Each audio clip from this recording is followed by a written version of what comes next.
It's been 3 nights since I drank the tea. 3 days without real sleep. 3 days wondering if I'm going crazy. 3 days of hiding my possible descent into madness from my friends. Each night, I close my eyes, and I pray for slumber. I beg to be whisked away into a deep and restful sleep. Yet each night, I find myself stumbling into the minds of my friends.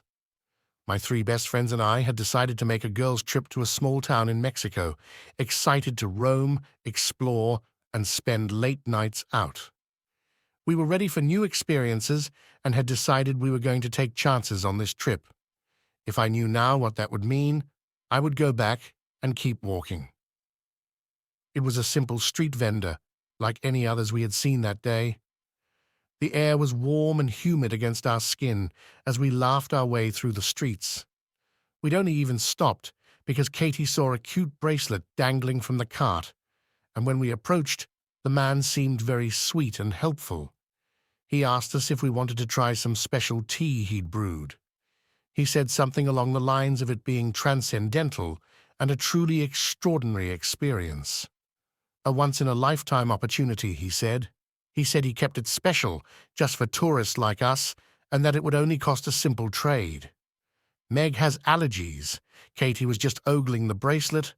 Britt was a little tipsy from lunch and was giggling, telling me I should do it. I thought, what the hell? Might as well take a leap of faith. It was earthy and dry in my mouth, my lips puckering after each sip. I couldn't really begin to describe the taste if I wanted to. It was so unusual. I thought that was the charm. We would all make our way back to the hotel, joking about how I was going to start tripping at any moment. That night, I had showered and was ready for a good night's rest before our next day of adventure. I was sharing a bed with Meg, who was already asleep, while Katie and Britt shared the pull-out couch bed. When my head hit the pillow and I closed my eyes, I thought I was drifting into my own sleep. When I opened my eyes, I wasn't in the hotel anymore. I wasn't even lying in bed. It was like being awake, but in a completely different universe. I was standing at the edge of a canyon, looking down into the abyss. I looked up and around me, and saw that Meg was standing right beside me, also looking down. I reached for her, but my hand went right through. I called her name, but she couldn't hear me. I thought maybe I was the one dreaming, but I was too aware and too awake. I knew I was in a dream, and some deep part of me realized it wasn't mine. It was Meg's. I clung to the idea that if I just went along with it, then it would all be okay. I would wake up, and it would be a weird experience I could brush off and eventually laugh about. So I stood alongside her in her dream and stared into the abyss with her. When she leapt from the side, I gasped and then followed suit. As we fell, the darkness came alive with these neon butterflies flying all around us. Her laugh echoed as we fell, bouncing on mushrooms until we reached the bottom. Then came the alarm.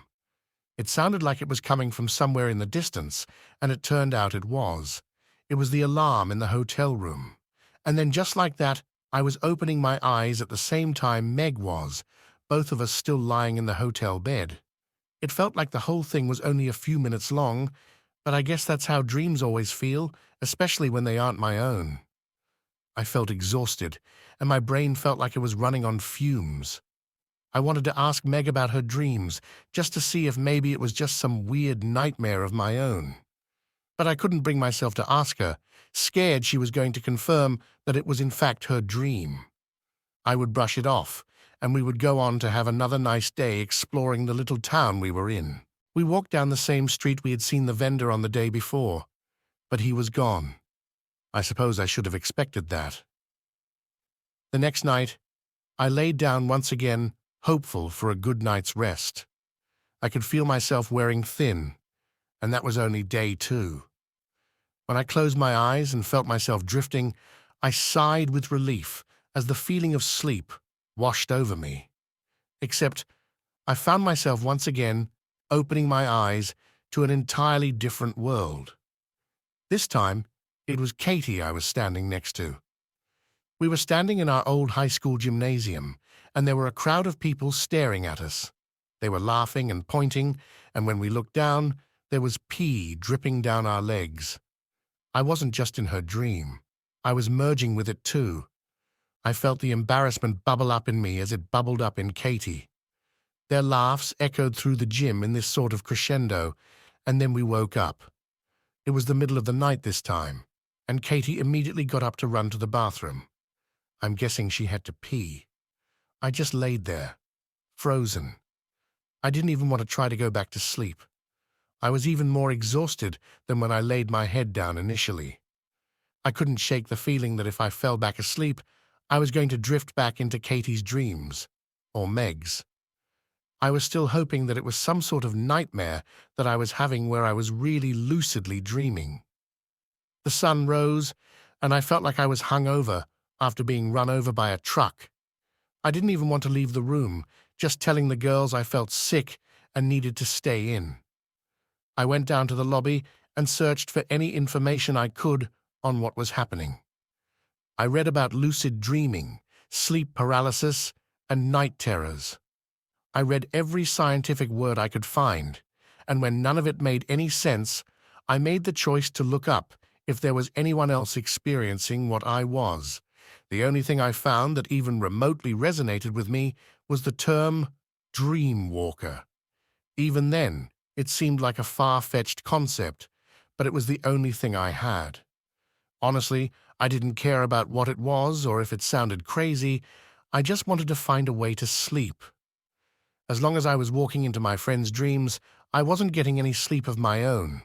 If anything, it only seemed to drain me even further. The only suggestion this mystical article had to offer was that I had to be as far away from people as I could get. I needed to be far enough that I couldn't stray into a nearby dream. It sounded like some people were even able to control it. When I got back to the room, I started packing all my things as quickly as I could.